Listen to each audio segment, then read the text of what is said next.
শনিবার বিকট শব্দে কেঁপে উঠল জগদ্দলের মেঘনা মোড় এলাকা। জগদ্দল 18 নম্বর গুলিতে একটি পরিত্যক্ত বাড়ির কাছ থেকে হঠাৎই তীব্র শব্দ শোনা যায়। শব্দ শুনে আতঙ্কিত হয়ে আশপাশের বাসিন্দারা ঘটনাস্থলের দিকে ছুটে আসেন। স্থানীয়দের মধ্যে আতঙ্ক ছড়িয়ে পড়ে। খবর পেয়ে ঘটনাস্থলে পৌঁছয় জগদ্দল থানার পুলিশ। প্রাথমিকভাবে একটি পরিত্যক্ত ঘরকে সন্দেহের ভিত্তিতে চিহ্নিত করা হয়েছে বলে পুলিশ সূত্রে জানা গিয়েছে। ঘটনার কারণ খতিয়ে দেখতে ইতিমধ্যেই তদন্ত শুরু করেছে জগদ্দল থানার পুলিশ।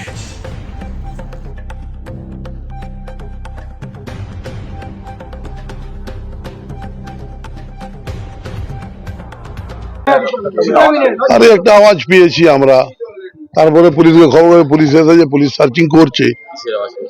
বোমের একটা আওয়াজ পেয়েছি আমরা, লোকাল লোক তো কিছু বলছে না। এই আধ ঘন্টা আগে, আধ ঘন্টা আমার তো তাই ধারণা আছে বোমই ফেটেছে।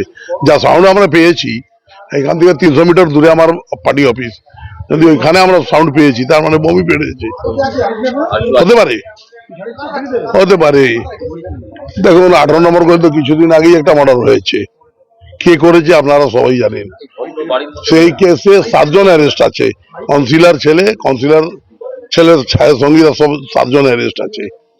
তো এই পুরো গলিটা তো ত্রাস করে ওই রেখেছে, তাহলে ওই প্ল্যান ওই মাল আছে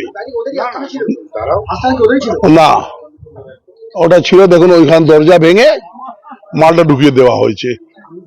দরজাটা গিয়ে উপরে টালি নেই, কিন্তু দরজাটা ভেঙে মাল প্ল্যান করা আছে ওইখানে। পুলিশ খুঁজছে, পাওয়া যায়নি, কিন্তু আমাদের ধারণা আছে মাল আছে কিছু ভিতরে।